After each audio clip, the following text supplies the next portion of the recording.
নমস্কার, আমি দিশানি চ্যাটার্জি। উত্তরণের পথে কণ্ঠ চ্যানেলে সবাইকে স্বাগত জানাচ্ছি। আজ আমি আপনাদের সামনে একটি চিঠি পড়ে শোনাতে চলেছি।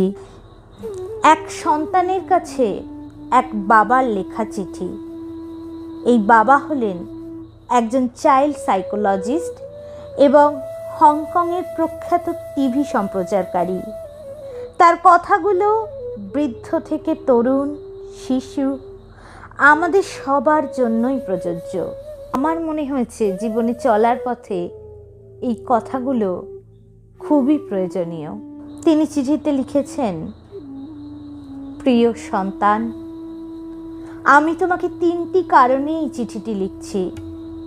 1, জীবন, ভাগ্য এবং দুর্ঘটনার কোনো নিশ্চয়তা নেই।